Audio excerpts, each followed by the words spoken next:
আলেম তুমি কিভাবে হবে? কিন্তু আলেম হওয়ার এই লম্বা রাস্তায়, এই দীর্ঘ রাস্তায় কি কি বৈশিষ্ট্য তোমাদের জন্য জরুরি, কি কি কাজ তোমাদের জন্য জরুরি, তার এক নাম্বার হচ্ছে সময়। একটা কথা মনে রাখবে, ছোট থেকে ছোট ছেলেরাও বুঝতে পারবা কথা, যে একজন গরিবকেও আল্লাহ প্রত্যেকদিন 24 ঘন্টা দেয়, একজন ধনীকেও আল্লাহ প্রত্যেকদিন 24 ঘন্টা দেয়। যার হাত পা ঠিক আছে তাকেও আল্লাহ 24 ঘন্টা দেয়, যার হাত পা লুলা ন্যাংরা কানা তাকেও আল্লাহ 24 ঘন্টা দেয়। একটা মায়ের 5 জন 6 জন সন্তান, ওই মায়ের 5-6 জন সন্তানকে আল্লাহ 24 ঘন্টা দিয়েছে। জামিয়া সালাফের 1000 ছাত্রকে আল্লাহ প্রত্যেকদিন 24 ঘন্টা দেয়। কিন্তু আজ থেকে 12 বছর পরে 1000 ছাত্রের কেউ থাকবে আসমানের তারকা হয়ে, আর কেউ থাকবে রিক্সা চালক হয়ে। কেন? এই 24 ঘন্টা সময় যে কাজে লাগিয়েছে, আল্লাহ সময় যদি কাউকে কার্পণ্য করে, এটা আল্লাহর ইনসাফ। যে আজকে কোটিপতি তাকে আল্লাহ 24 ঘন্টা সময় দিয়েছে, যে আজকে দরিদ্র তাকে আল্লাহ 24 ঘন্টা সময় দিয়েছে। তাহলে কোটিপতি কেমন কোটিপতি? একই মায়ের 6টা-7টা সন্তান, সবাইকে আল্লাহ 60 বছর বয়স দিল, প্রত্যেকদিন 24 ঘন্টা দিল একজন প্রেসিডেন্ট আর একজন রিক্সা। কেন? 24 ঘন্টা সময়কে যে কাজে লাগিয়েছে, সে আলেম হয়েছে, সে ইমাম বুখারী হয়েছে, সে আহমদ বিন হাম্বল হয়েছে, সে ইবনে তাইমিয়া হয়েছে। আমি যদি তোমাকে জিজ্ঞেস করি তোমার বাড়ি কোথায়, তুমি বলবো আমার বাড়ি বগুড়া, তুমি বলবো আমার বাড়ি গাইবান্ধা, তুমি বলবো চাঁপাইনবাবগঞ্জ, আমি বলবো ভুল কথা, তুমি ভুল বলতেছো। তোমার বাড়ি বগুড়া, গাইবান্ধা, চাঁপাইনবাবগঞ্জ নয়। আমার জন্মসাল 1993, আমার বাড়ি 1993 থেকে নিয়ে যতদিন আমি বাঁচবো এটা আমার বাড়ি। এই সময়টার মধ্যে আল্লাহ আমাকে পাঠিয়েছে। এই সময় আমি মদিনাতেও থাকতে পারি, এই সময় আমি বাংলাদেশেও থাকতে পারি, এই সময় আমি ঢাকাতেও থাকতে পারি। আমার আসল বাড়ি হচ্ছে আমার সময়। তুমি যদি 2000 সালে জন্মগ্রহণ করো আর যদি 2080-তে তোমার মৃত্যু লেখা থাকে, তাহলে তোমার বাড়ি হচ্ছে 2000 থেকে 2080। এই সময়ের মধ্যে আল্লাহ তোমাকে, এই সময়ের মধ্যে তুমি জামিয়া সালাফিয়াতেও থাকতে পারো, তোমার গাইবান্ধার বাড়িতে থাকো। তোমার আসল বাড়ি হচ্ছে তোমার সময়। আসল বাড়ি হচ্ছে ইয়া ইবনে আদম আন্নাকা ওয়াক্তুন আন্নাকা আইয়াম।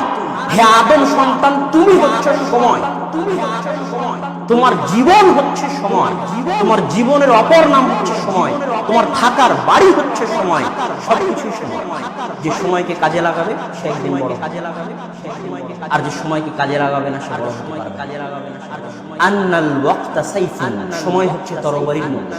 ইন তাকতাহু ইল্লা তাকতাহু ফাইন্নাহু ইয়াকতাহু। যদি সময়কে তুমি না কাটো তাহলে সময় তরবারির মতো তোমাকে কেটে দিবে। অতএব ছাত্র শুধু নয়, পৃথিবীর যে যেখানে যে পর্যায়ে আছে, একজন ইঞ্জিনিয়ার, একজন ব্যবসায়ী, একজন কৃষক, একজন আলেম, একজন ছাত্র, একজন লেখক, যারা যেখানে আছে কেউ সেখানে সফল হতে পারবে না যতক্ষণ না তার সময়কে কাজে লাগায়। একজন ব্যবসায়ী তখনই ভালো ব্যবসায়ী হবে, সফল ব্যবসায়ী হবে, যখন তার সময়কে সঠিকভাবে কাজে লাগাবে। একজন ছাত্র তখনই ভালো ছাত্র হবে যখন তার সময়কে সঠিকভাবে কাজে লাগাবে। আলেম হওয়ার পথে সবচেয়ে বড় বৈশিষ্ট্য হচ্ছে সময়কে মূল্যায়ন করা শিখতে হবে। সময়ের ক্ষেত্রে স্বার্থপর হতে, স্বার্থপর হওয়া বুঝো। মানুষ টাকা পয়সার ক্ষেত্রে স্বার্থপর, আরে আমার 10টা টাকা ওকে দিয়ে দিব, স্বার্থপর। নিজের স্বার্থটা বুঝো। আমার লুঙ্গি ওকে ব্যবহার করতে দিব, আমার লুঙ্গি সে নষ্ট করে দিবে, নিজের স্বার্থ এটা সে বুঝে। আমার বিছানা ওকে ব্যবহার করতে দিব, এটা নিজের স্বার্থ বুঝে। তো অন্য সকল ক্ষেত্রে তুমি স্বার্থপর হও না হও, সময়ের ক্ষেত্রে তোমাকে স্বার্থপর হতে হবে।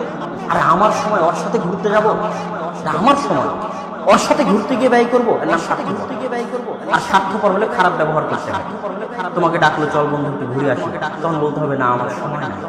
এর নাম স্বার্থপর হওয়া। সময়ের ক্ষেত্রে যে যত স্বার্থপর সে তত স্বার্থপর। সময়ের ক্ষেত্রে তোমাকে নিজের স্বার্থটা আগে বুঝতে হবে। আজকে যে বন্ধু আছে কালকে সে থাকবে না। যত সময় যাবে তত বুঝতে পারবা যে যত স্বার্থপর সময়ের ক্ষেত্রে সে তত সফল। সময়ের ক্ষেত্রে আরো একটা জিনিস মাথায় রাখতে হবে, টাইম ম্যানেজমেন্ট। আমি যদি এখানে টাকার নোট ছিটিয়ে দিই আর টাকার পয়সা ছিটিয়ে দিই, তো একটা ছাত্র শুধু পয়সাগুলো কুড়ালো, একই সময় লাগবে। আর আরেকটা ছাত্র শুধু নোটগুলো কুড়ালো, একই সময় লাগবে। সময় একই, দুইজনই 10 ঘন্টা যাবত একজন নোট কুড়ালো আর একজন পয়সা কুড়ালো। যে পয়সা কুড়িয়েছে সে 10 ঘন্টা পয়সা কুড়িয়ে 100 টাকা জমা করতে পারবে। আর যে নোট কুড়িয়েছে সে 10 ঘন্টা পরিশ্রম করে কয়েক লক্ষ টাকা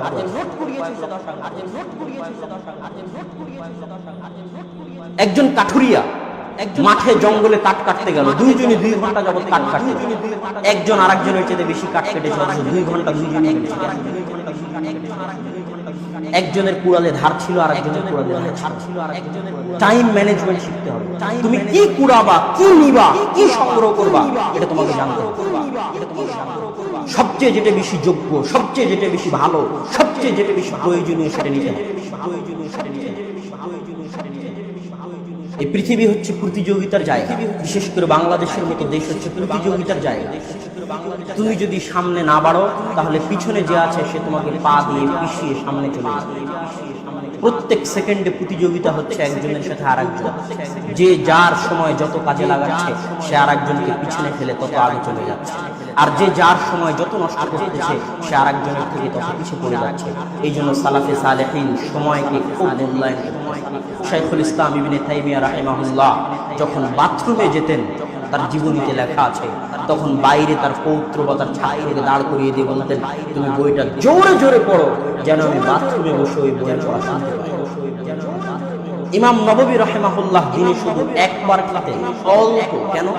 বেশি খেলে বাথরুমে যেতে হবে, আর বাথরুমে গেলে সময় নষ্ট, এই জন্য একবার খেতেন, অল্প খেতেন। ইমাম নববী রাহিমাহুল্লাহ 2 বছর টানা, 2-3 বছর পিঠ বিছানায় রাখেন। কেন বিছানায় রাখেন? আল ইলমু লা ইউতিকা বা'দাহু ইল্লা আন তু'তিকা কুল্লাহ। জ্ঞানকে যদি তুমি সব কিছু দিয়ে দাও, তাহলে জ্ঞান তোমাকে সামান্য জ্ঞান। ইহইয়া ইবনে মাঈন একজন বড় মুহাদ্দিস, তার পিতা তার জন্য 10 লক্ষ দিনার ছেড়ে গিয়েছিলেন। পুরো 10 লক্ষ দিনার সেই কালে, মানে এই কালে 100 কোটি টাকা, পুরো 100 কোটি টাকা তিনি জ্ঞান অর্জনের পিছনে ব্যয় করেছেন। তো জ্ঞান অর্জনের পিছনে ব্যয় করতে করতে করতে করতে তার কাছে জামা কেনার মতো টাকা ছিল না, স্যান্ডেল কেনার মতো টাকা ছিল। যখন তুমি জ্ঞানকে সব দিয়ে দিবে, ধন সম্পদ, টাকা পয়সা, সময়, শ্রম, তখন জ্ঞান তোমাকে অল্প কিছু দিবে। আল ইলমু লা ইয়াতি বিরাহাতিল জিসম, শরীরের আরামে জ্ঞান আসে, শরীরকে কষ্ট দিলে জ্ঞান আসে। আরো একটা জিনিস মনে রাখবে, সাময়িক আনন্দ লং টার্ম পেইনের জন্য দায়ী, আর শর্ট টার্ম পেইন, সাময়িক কষ্ট লং টার্ম প্লেজার নিয়ে আসে, দীর্ঘস্থায়ী শান্তি, সুখ নিয়ে আসে। এখন সামান্য খেলাধুলা, সামান্য গল্প, সামান্য বাইরে যাওয়াতে একটা আনন্দ, এই সাময়িক আনন্দ দীর্ঘস্থায়ী দুঃখ নিয়ে আসে। জীবনে ব্যর্থ হয়ে যাবে, জীবনে সফল হতে পারবে না। আর সাময়িক যদি কষ্ট হয়, ঘরে বসে থেকে পড়তে একটু কষ্ট হচ্ছে, সবাই গল্প করতেছে আমি গল্প করতেছি না, একটু কষ্ট হচ্ছে, সবাই খেলতে গেছে আমি খেলছি না, একটু কষ্ট হচ্ছে, সবাই খাচ্ছে আমি খাচ্ছি না, একটু কষ্ট হচ্ছে। এই সাময়িক কষ্টগুলো একটু চিরস্থায়ী আনন্দ এবং সফলতা, সুখ নিয়ে আসে। অতএব আমরা আলোচনা করছিলাম যে আলেম হওয়ার পথে সবচেয়ে বড় 1 নম্বর বৈশিষ্ট্য হচ্ছে সময়কে মূল্যায়ন করতে হবে। 2 পরিশ্রম করতে হবে, যে যত পরিশ্রমী সে তত সফল। 3 দীর্ঘদিন পড়াশোনা করতে হবে, লেগে থাকতে হবে, শুরু করলে ছাড়া যাবে, লেগে থাকতে হবে, অল্প করে। 4 জুনুন, পাগলামি থাকতে হবে। একজন মা যদি তার সন্তানকে হারিয়ে দেয়, তাহলে ওই সন্তানকে পাওয়ার জন্য মা যেমন পাগল হয়ে যায়, ইলমের জন্য যে এরকম পাগল হতে পারবে সে আলেম। জুনুন, ইলমের জন্য পাগলামি, ভালোবাসা থাকতে হবে যে আমি ইলম অর্জন করেই ছাড়বো। একটা মানুষকে আমি যদি তোমাকে পানির মধ্যে ডুবিয়ে ধরি, পদ্মা নদীতে যদি তোমাকে ডুবিয়ে ধরি এবং তোমাকে ডুবে ঠেসে ধরে আছে, মনে করো, কল্পনা করো যে আমি তোমাকে পদ্মা নদীতে পানিতে ডুবিয়ে ঠেসে ধরে আছি, এখন পদ্মা নদীর ওই পানিতে তুমি ডুবে মারা যাচ্ছ, অথই সমুদ্রে তুমি হাবুডুবু খাচ্ছ। এখন বাঁচার জন্য যেমন তুমি পাগল হয়ে গেছো, জান প্রাণ দিয়েছো, যে ইলমের জন্য এরকম পাগল হতে পারবে সে আলেম। কথা মনে হয় বুঝাতে পারি। জুনুন থাকতে হবে ইলমের, জুনুন, পাগল হয়ে যেতে হবে ইলমের জন্য, তাহলে আলেম হবা, জ্ঞানী হলে আলেম, জ্ঞানী হলে আলেম। সর্বোপরি উস্তাদ এবং শিক্ষকদের দোয়া থাকতে হবে। সম্মানিত ছাত্র ভাইদের নিকটে আমি অনুরোধ করব, আল্লাহ সুবহানাহু ওয়া তাআলা যেন আমাদেরকে আমাদের নিজেদের সময়কে মূল্যায়ন করো, সালাফে সালেহিনকে রোল মডেল হিসেবে গ্রহণ করো, অত্যাধিক পরিশ্রম করার মাধ্যমে আলেম হওয়ার